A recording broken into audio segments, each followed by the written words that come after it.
thank you for fitting me in. It's been an amazing talk. You are very inspiring.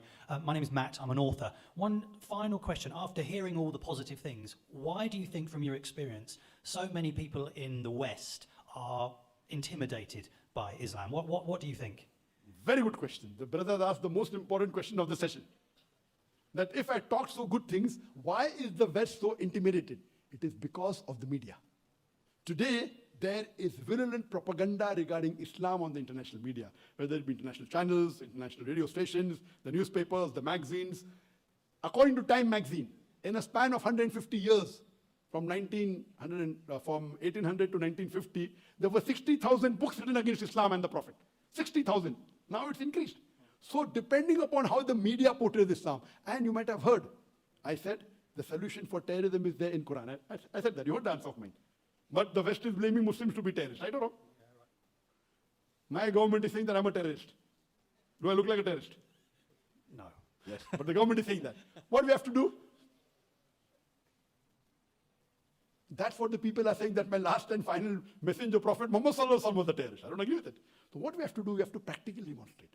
So the reason whether the West is intimidated, because the West is afraid of Islam.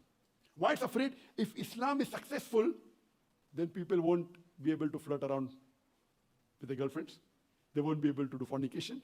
They won't be able to do adultery. They won't, they will not be able to have alcohol. They'll not be able to gamble.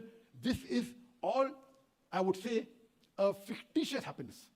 There's something like true happiness and fictitious happiness. I'm being a doctor. When you have alcohol, you feel high. It is a temporary fictitious happiness. Islam talks about permanent factual happiness.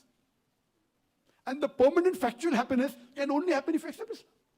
See, I've been taken away from my country. You know, I did hijrah. You may not be knowing my background because I speak like that. And the non-Muslims in India love me. So when the non-Muslims love me, the government is afraid. So when the non-Muslims of India start loving me and start praising me, the government tells I'm a terrorist and I'm out now. But they took away all my wealth. For me, I'm very happy. Because happiness is a state of mind. So so my job as a Dai, brother, is to remove the misconceptions of Islam. So I've given the talk on, is terrorism Muslim monopoly? I've given statistics that the first hijack was done by non-Muslim. The first assassination, non-Muslim. You see, except for the last 20, 30 years, you see the history, there are hardly any Muslims involved in terrorist activity. Hardly. And now, there are some Muslims who have been brainwashed by the Westerners. You know, the ISIS. I believe it's a handiwork of the enemies of Islam. It is anti-ISIS, I say.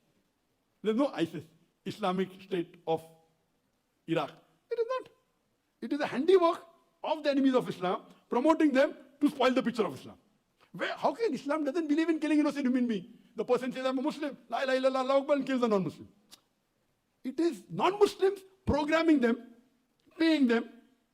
You understand? It's all programmed. So, it is the West which is afraid, because if Islam spread, peace will spread. If peace spreads, you know, I said in my talk yesterday that today the whole economy of the world is revolving around riba, interest-based. And you know that the banks are ruled only by a handful of families. You may be aware of that. You know, a handful of the families. They are controlling the economy of the world. And we think Fort Knox, you know, it is owned by the American government. No, it is owned by a few Jew families. You know that. So they're controlling the world. If Islam spread, the control will go away. Well, Islam believes in equality. Islam believes that all human beings are equal just because the rich are not superior. So because of that, you find that there are a lot of movies made against Islam. There's a lot of media. That's the reason we started our own satellite channel by the name of Peace TV. In English, Urdu, Bangla, Chinese. 4 languages.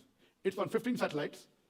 And we try and remove the misconceptions about Islam. The moment it became popular, I was not allowed to enter UK.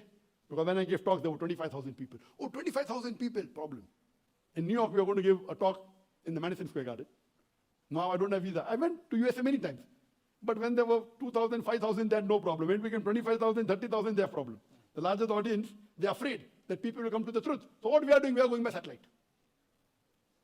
So Allah has His ways. So the West mainly is afraid of Islam spreading, because if Islam spreads, then all human beings will be equal. There will not be some few who will be superior.